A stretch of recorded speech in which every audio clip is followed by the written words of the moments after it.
टनकपुर दौरे पर सीएम पुष्कर सिंह धामी उत्तरायणी कौशिक मेले का किया शुभारंभ, कई योजनाओं का किया लोकार्पण और शिलान्यास।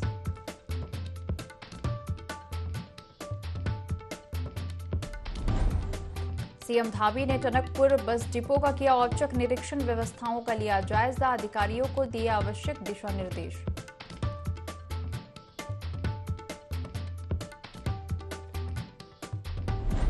बाजपुर की कोसी नदी में अवैध खनन को लेकर एक्शन में प्रशासन, राजस्व विभाग की टीम ने मारा छापा, खनन में लिप्त 2 डंपर किए सीज।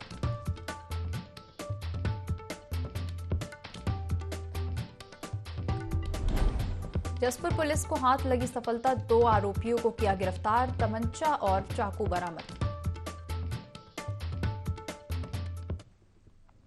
देवभूमि लाइव में आपका स्वागत है। मैं हूं आपके साथ दिव्या तिवारी। बुलेटिन की शुरुआत करेंगे टनकपुर से आ रही बड़ी खबर के साथ। सीएम पुष्कर सिंह धामी ने औचक निरीक्षण किया। रोडवेज बस डिपो का सीएम ने निरीक्षण किया है। बस डिपो की व्यवस्थाओं का जायजा लिया। वन विकास निगम के चेयरमैन कैलाश गहतोड़ी भी मौजूद रहे। अधिकारियों को आवश्यक दिशा निर्देश दिए।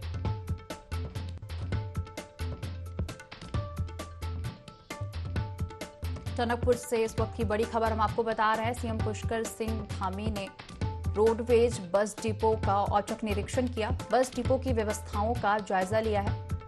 वन विकास निगम के चेयरमैन कैलाश गहतोड़ी भी मौजूद रहे। इस दौरान सीएम ने अधिकारियों को जरूरी दिशा निर्देश भी दिए। खबर पर ज्यादा जानकारी लेंगे, संवाददाता आकाश हमारे साथ जुड़ गए हैं। आकाश, सीएम पुष्कर सिंह धामी ने रोडवेज बस डिपो का औचक निरीक्षण किया है और अधिकारियों को क्या निर्देश दिए? देखिए, बिल्कुल जिस तरीके से मुख्यमंत्री आज टनकपुर के दौरे पर थे और उसी दौरान जब वो खटीमा से टनकपुर के लिए जा रहे थे तो उन्होंने जो टनकपुर में स्थित रोडवेज का बस डिपो है उससे औचक निरीक्षण उन्होंने किया, जहां पर उन्होंने तमाम जो व्यवस्थाएं हैं उसका एक तरीके से उन्होंने जानकारी हासिल की है। और साथ ही साथ अगर हम बात करें तो निरीक्षण के दौरान जिस तरीके से कह सकते हैं कि तमाम जो अधिकारी है उन्हें भी निर्देश किया है कि रोडवेज जो बस डिपो है उसको जो है व्यवस्थित बनाया जाए, उसके लिए किस तरीके से उसमें बेहतरी से काम हो सकते हैं उनकी तमाम व्यवस्थाएं बनाई जाए और आम लोगों को किसी प्रकार की परेशानी, जो यात्री एक तरीके से जाते हैं या फिर डिपो के जरिए आते हैं, उन्हें किसी प्रकार की परेशानी का सामना ना करना पड़े। तो ये तमाम व्यवस्थाएं हैं जिसको लेकर के मुख्यमंत्री ने निर्देशित किया है और आज औचक निरीक्षण के दौरान जो तमाम उन्होंने चीजें देखी हैं उनको बेहतर करने के जो निर्देश हैं वो मुख्यमंत्री की तरफ से दिए गए हैं। रोडवेज के अलावा और किन चीजों का निरीक्षण किया है सीएम धामी ने? देखिए, बिल्कुल जिस तरीके से अगर हम बात करें तो रोडवेज बस डिपो के दौरान तमाम जगहों पर मुख्यमंत्री वहां पर गए थे और जिसमें रोडवेज बस स्टैंड के अलावा अगर हम बात करें तो तमाम जो बसें हैं उनको भी मुख्यमंत्री ने आज देखा, जिसमें तमाम जो व्यवस्था है वो दुरुस्त करने के निर्देश एक तरीके से दिए गए हैं। और लगातार मुख्यमंत्री की तरफ से कोशिश होती रहती है कि एक इस तरीके से तमाम जो जगह है जो कहीं ना कहीं पब्लिक डीलिंग वाले जो क्षेत्र है, यानी कि जहाँ पर कहीं ना कहीं अधिक से अधिक संख्या में जो पब्लिक है वो कहीं ना कहीं रोजमर्रा के काम कराने के लिए आती है, तो ऐसी जगहों पर कहीं ना कहीं जो व्यवस्था है वो दुरुस्त रहनी चाहिए। और इसी के तहत कहीं ना कहीं मुख्यमंत्री लगातार इस तरह के प्रयास करते रहते हैं कि ऐसे क्षेत्रों में जाकर के औचक निरीक्षण करते हैं और कहीं पर अगर व्यवस्था की कोई कमी दिखाई देती है तो उसको दुरुस्त करने के निर्देश है वो इस तरीके से जारी किए जाते हैं। आकाश, आप हमारे साथ बने रहिए, हम और भी जानकारी आपसे लेंगे।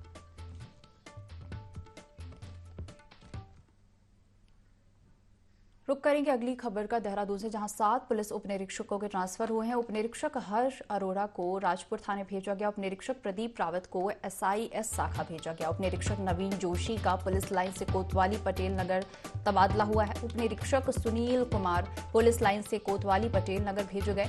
SSP देहरादून ने आदेश जारी किए हैं।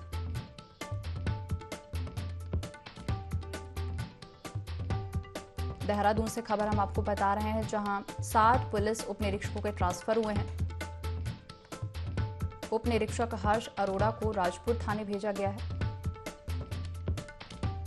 SSP देहरादून ने आदेश जारी किए हैं। खबर पर ज्यादा जानकारी के लिए संवाददाता आकाश हमारे साथ बने हुए हैं। आकाश, 7 पुलिस उप निरीक्षकों के ट्रांसफर हुए हैं, क्या पूरी जानकारी? 7 पुलिस उप निरीक्षकों के ट्रांसफर। उप निरीक्षक हर्ष अरोड़ा को राजपुर थाने भेजा गया। उप निरीक्षक प्रदीप रावत को SIS शाखा भेजा गया। उप निरीक्षक नवीन जोशी का पुलिस लाइन से कोतवाली पटेल नगर तबादला हुआ है। उप निरीक्षक सुनील कुमार पुलिस लाइन से कोतवाली पटेल नगर भेजे गए। SSP देहरादून ने आदेश जारी किए हैं। देहरादून से खबर हम आपको बता रहे हैं, जहां 7 पुलिस उप निरीक्षकों के ट्रांसफर हुए हैं। एसएसपी ने आदेश जारी किए हैं। उप निरीक्षक हर्ष अरोड़ा को राजपुर थाने भेजा गया। उप निरीक्षक प्रदीप रावत को एसआईएस शाखा भेजा गया। देहरादून से खबर, जहां 7 पुलिस उप निरीक्षकों के ट्रांसफर हुए हैं। उप निरीक्षक हर्ष अरोड़ा को राजपुर थाने भेजा गया। उप निरीक्षक प्रदीप रावत को एसआईएस शाखा भेजा गया। इसके साथ ही उप निरीक्षक नवीन जोशी का पुलिस लाइन से कोतवाली पटेल नगर तबादला हुआ है और एसएसपी देहरादून ने यह आदेश जारी किए हैं।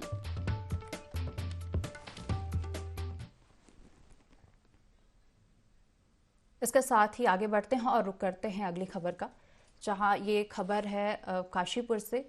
शाहबाजपुर क्षेत्र कोसी नदी में अवैध खनन की शिकायत मिलने पर एसडीएम राकेश चंद्र तिवारी और तहसीलदार अक्षय कुमार भट्ट कोसी नदी क्षेत्र में निरीक्षण करने पहुंचे। राजस्व टीम ने हाईवे दोराहा से अवैध खनन में लिप्त 2 डंपरों को पकड़ा। एसडीएम ने बताया कि बैतखेड़ी से सुल्तानपुर पट्टी तक कोसी नदी का निरीक्षण किया है। राजस्व टीम को वैध खनन पट्टों के अभिलेखों की जाँच करने के निर्देश दिए हैं।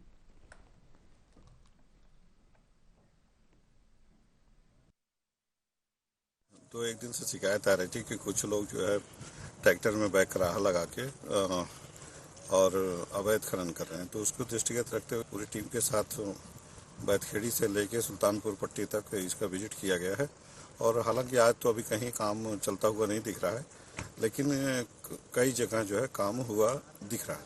तो उसको देखते हुए जो हमारे ये राजस्व निरीक्षक हैं और जो हमारे कानून तहसीलदार हैं, इनको सबको निर्देशित किया गया है कि एक तो जहाँ जहाँ खनन हो रहा है वहाँ थोड़ा सा खेतों को अभिलेख के आधार पर देख लें। इसके अलावा निगरानी बनाए रखें। जहाँ भी इस तरह का इलीगल माइनिंग करते हुए कोई पाया जाता है तो किसी प्रकार की कोताही न बरतें, कार्रवाई करें।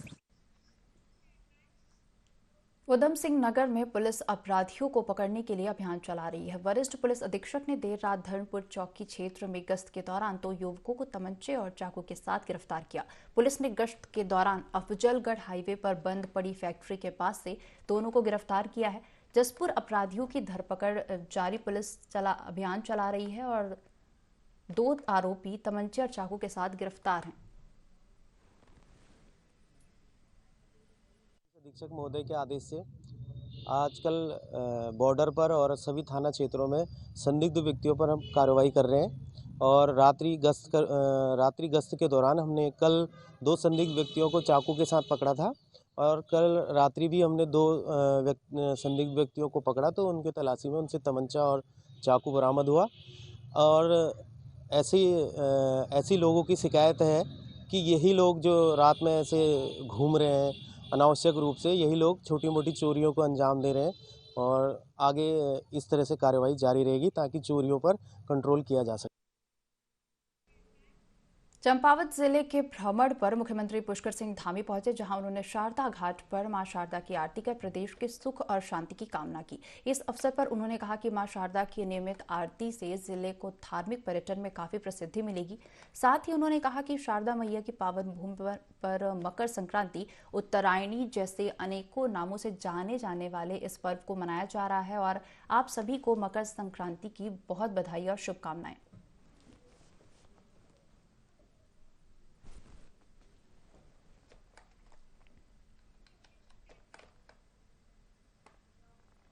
राज्यपाल लेफ्टिनेंट जनरल गुरमीत सिंह ने शनिवार को चमोली के जोशी मठ में भूधसाव की स्थिति को लेकर अधिकारियों से चर्चा की। इस वीडियो कॉन्फ्रेंसिंग में आयुक्त गढ़वाल मंडल सुशील कुमार, जिलाधिकारी चमोली हिमांशु खुराना और एसपी चमोली प्रमेंद्र डोभाल मौजूद रहे। राज्यपाल ने कहा कि विपदा की इस घड़ी में पूरा देश और प्रदेश प्रभावित लोगों के साथ है। चुनौती के समय हमें प्रत्येक प्रभावित की समस्या को सुनना है और उसे हर संभव मदद करनी है। उन्होंने अधिकारियों से कहा कि प्रभावितों को मूलभूत जरूरतों पर विशेष ध्यान दिया जाए।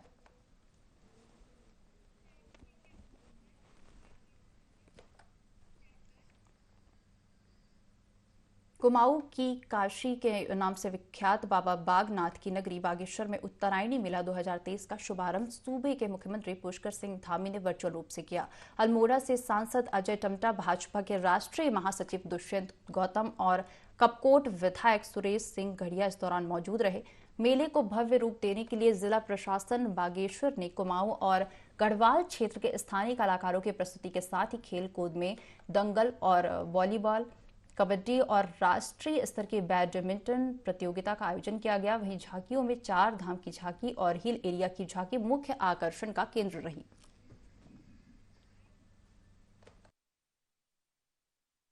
मुख्यमंत्री जी को आना था, रास्ते में बादल होने के कारण वापसी जाना पड़ा, लेकिन ऐसे मेले हमारे संस्कृति और संस्कारों को, आने वाली नई पीढ़ी को आने वाला भारत जो वैभवशाली भारत है उसको बनाने में और देने में कामयाब होते हैं। आज आपने देखा होगा आजकल के युवा बच्चे जिस प्रकार से सोशल मीडिया है और हमारे लोग टीवी से जुड़े रहते हैं, उसके बाद भी हमारी संस्कृति को बचाने वाले उत्तराखंड के लोग अपने परिवार के सहित यहाँ पर आए हैं। और यही नहीं है जो यहाँ पे प्रदर्शित किया गया है, यहाँ की लोकल जो खाद्य हैं, जो खाद्य पदार्थ हैं, यहाँ पे उत्तराखंड की सरकार जिस प्रकार से नरेंद्र मोदी जी ने कहा था आने वाला दशक उत्तराखंड का होगा, उसके लिए अथक प्रयास कर रही है और बहुत गति से काम कर रही है। मैं पुनः उत्तराखंड वासियों का बहुत बहुत धन्यवाद करता हूँ, शुभकामनाएं।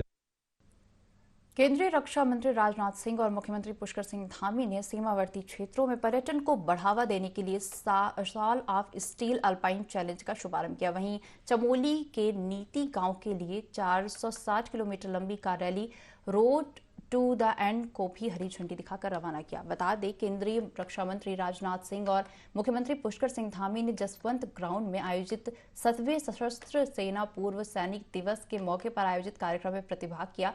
इस दौरान केंद्रीय रक्षा मंत्री राजनाथ सिंह ने कहा कि कारगिल युद्ध के दौरान उत्तराखंड राज्य के सैनिकों ने दुश्मन के खिलाफ मजबूती से खड़े होकर और अडिग भावना के साथ देश की रक्षा करने में महत्वपूर्ण भूमिका निभाई। सशस्त्र बलों के जवानों के साहस और बलिदान के कारण हमारे नागरिक सुरक्षित महसूस करते हैं और अपना सिर ऊंचा करके चलते हैं। हमारे बहादुर सैनिकों ने दुनिया भर में भारत की छवि को एक शक्तिशाली और सम्मानित राष्ट्र के रूप में बदलने में बहुत बड़ा योगदान दिया है। हमारे जवान हमारी एकता और अखंडता के रक्षक हैं। हम चैन से सोते हैं क्योंकि हमारे जवान सीमा पर रात दिन चौकस हैं।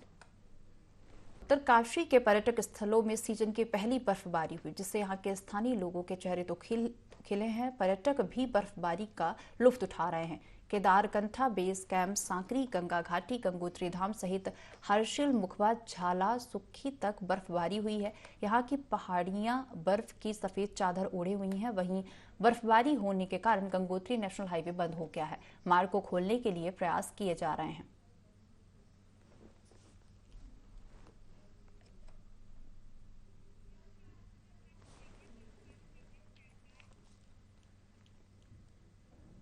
उत्तरकाशी जनपद के ऊंचाई वाले इलाकों में लगातार बर्फबारी जारी है। वहीं गंगोत्री, यमुनोत्री, हर्षिल सहित कई क्षेत्रों पर बर्फबारी होने से काश्तकारों और स्थानीय व्यापारियों में खुशी की लहर दिख रही है। साथ ही बर्फबारी का लुत्फ उठाने आ रहे पर्यटकों की संख्या में भी इजाफा हो रहा है।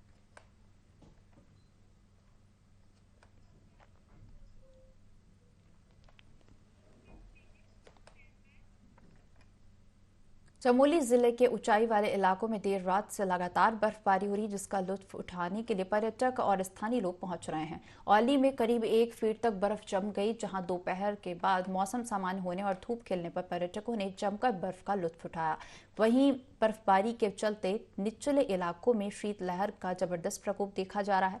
ठंड के प्रकोप से बचने के लिए नगर पालिका ने सभी तिराहों चौराहों के बाहर अलाव जलाने की व्यवस्था की है, जिसके लिए करीब 400 क्विंटल जलोनी लकड़ी गांधी मैदान स्टोर में रखी गई, जिसको यहां से विभिन्न जगहों पर अलाव के लिए भेजा जा रहा है।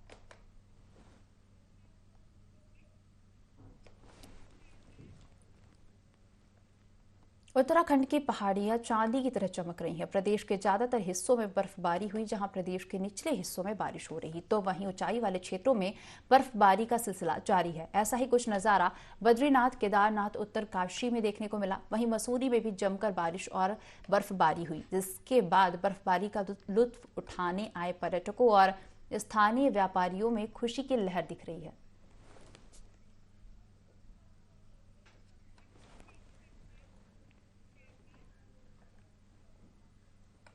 हरिद्वार में मकर संक्रांति के अवसर पर सुरक्षा के पुख्ता इंतजाम किए गए, जिससे घाट में आने वाले श्रद्धालुओं को कोई परेशानी न हो। वहीं 26 जनवरी को लेकर भी पुलिस प्रशासन अपनी तैयारी में लगा है। इसे लेकर मॉक ड्रिल भी आयोजित की गई। त्योहारों के मद्देनजर सुरक्षा व्यवस्था को लेकर एसपी स्वतंत्र कुमार सिंह से खास बातचीत की हमारे संवाददाता धर्मराज ने। मौजूद है हरिद्वार हर की पेड़ी पे, और अगर हम सुरक्षा की बात करें तो हमारे साथ स्वतंत्र कुमार सिंह जी हैं। आइए इनसे भी जानेंगे।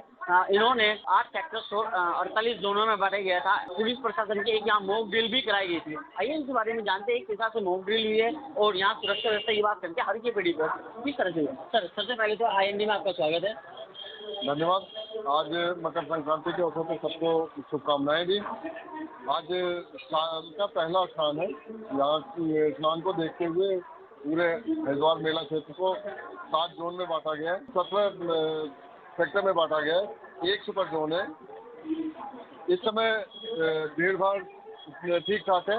सुबह थोड़ी सी भीड़ ज्यादा थी क्योंकि जो ब्रह्म मुहूर्त था जिसमें स्नान का मुहूर्त माना गया था, उस समय थोड़ी भीड़ भाड़ थी और अभी भी भीड़ भाड़ है।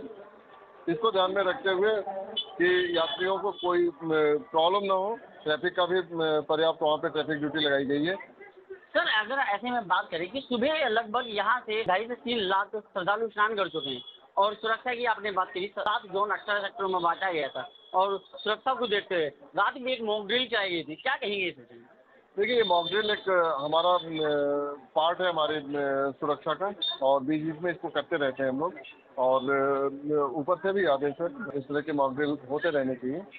उसी को ध्यान में रखते हुए मॉक ड्रिल किया गया था और ये इस साल का पहला स्नान है, तो अभी तक कुशलतापूर्वक पूरा स्नान बीता है। आगे भी हमारी ड्यूटी अनवरत बनी रहेगी। देखिए, सुरक्षा के लिए हम लोग लगातार आपको जैसे बता रहे हैं कि सुरक्षा को देख के हमारी मॉक ड्रिल लगातार चलती जा रही है और पूरी सुरक्षा पे नज़र भी रखते हैं। हमारी चेकिंग फ्रिस्किंग का भी अभियान चल रहा है। होटल्स और ढाबे और आसपास के जो भीड़ भाड़ वाले एरिया हैं वहाँ पे BDS और हमारी QRT और ATF की भी मौजूदगी रहती है और लगातार हमारी टीम सतर्क दृष्टि बनाए हुई है। ऐसे में आपको बता दें, हरिद्वार से लगातार सुरक्षा की बात करें तो यहाँ मकर संक्रांति स्नान से लाखों श्रद्धालुओं ने सुबह से अभी तक डुबकी लगा चुकी है और लगातार ऐसे IND 24 की टीम आपको दिखाते रहेगी। मैं धर्मराज खरीद। हरिद्वार में मकर संक्रांति और 26 जनवरी को देखते हुए प्रशासन ने तमाम तैयारियां पूरी कर ली है। कोरोना के बाद यह पहली मकर संक्रांति है, जिससे के चलते अनुमान लगाया जा रहा है कि यहां करीब 10 लाख श्रद्धालु गंगा स्नान करने पहुंचेंगे, जिसको देखते हुए मेला क्षेत्र को 7 जोन और 17 सेक्टर में विभाजित किया गया और संदिग्ध लोगों पर नजर रखने के लिए CCTV कैमरे की मदद ली जाएगी, जिसको लेकर जिलाधिकारी और SSP ने अधिकारियों को जरूरी दिशा निर्देश दिए। जिलाधिकारी विनय शंकर पांडे ने बताया कि कोरोना काल के दौरान इसे प्रतिबंधित किया गया था, जो 2 साल बाद आयोजित किया जा रहा है।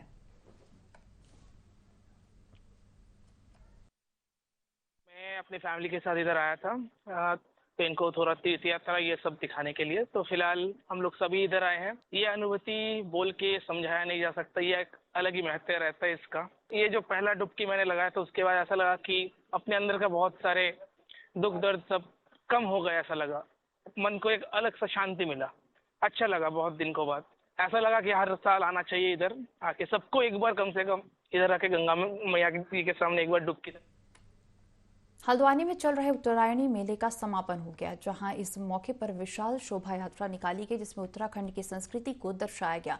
इसी मौके पर विधायक सुमित हृदय ने कहा कि पिछले 2 साल के बाद उत्तरायणी की शोभा यात्रा का आयोजन किया गया, जिसको देखने के लिए हजारों की संख्या में लोग सड़कों पर मौजूद रहे, जिसमें पहाड़ की नंदा देवी कोल्लू देवता की झांकी मुख्य आकर्षण का केंद्र रही।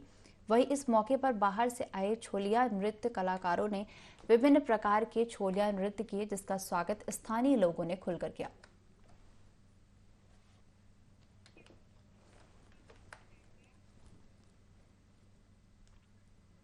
हल्द्वानी में समिति के लोगों ने अपनी मांगों को लेकर काला ढूंगी चौराहे पर भीख मांगकर प्रदर्शन किया। प्रदर्शनकारियों का कहना है कि आज जिस प्रकार से राज्य सरकार डंपर स्वामियों के साथ आहित कर रही है और अभी तक गोला से खनन की अनुमति नहीं दे रही, जिससे हजारों परिवारों का जीवन संकट में आ गया है, जिसको लेकर समिति के लोगों ने तय किया है कि आने वाले कुछ दिनों बाद परिवार सहित सड़कों पर उतरकर प्रदर्शन करेंगे।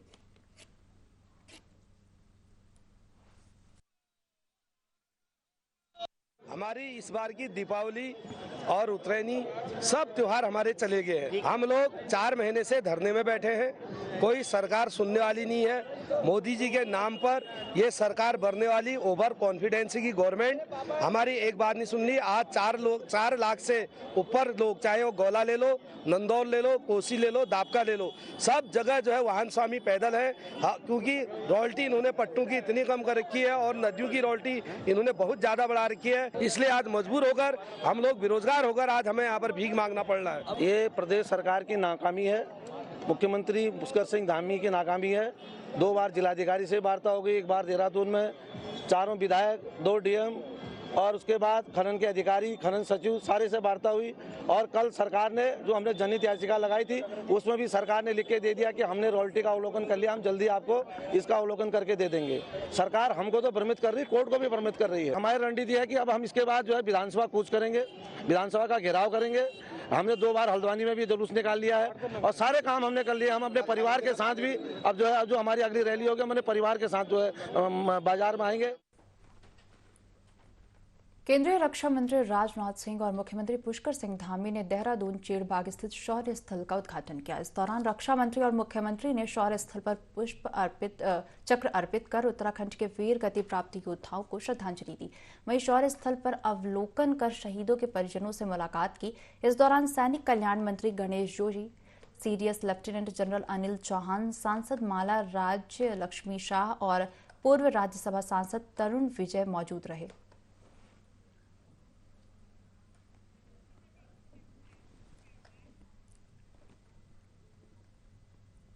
कर्णप्रयाग में नगर पालिका ने आपदा पीड़ितों को भवन खाली करने का नोटिस थमाया है। नोटिस पाकर ग्रामीणों में आक्रोश पैदा हो गया है। ग्रामीणों का कहना है कि पहले मुआवजा दिया जाए तभी भवन खाली करेंगे। अगर मांगे पूरी नहीं की गई तो आंदोलन किया जाएगा। तो वहीं आपदा पीड़ित 85 वर्षीय बुजुर्ग ने चेतावनी दी है कि यदि मुआवजा नहीं दिया गया तो वह सड़क पर ही अपने प्राण त्याग देंगे, जिसकी जिम्मेदार सरकार होगी।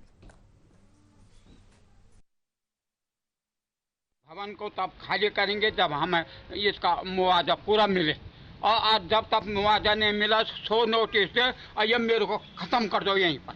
मैं यहीं पर से जाने के लिए तैयार नहीं। एक कल आया मेरे पास, कल रात को दिया करीब 7-6 बजे। भाई भूत साहब तो बहुत पहले से हो रहा है हमारे यहाँ बाहुगढ़ नगर में।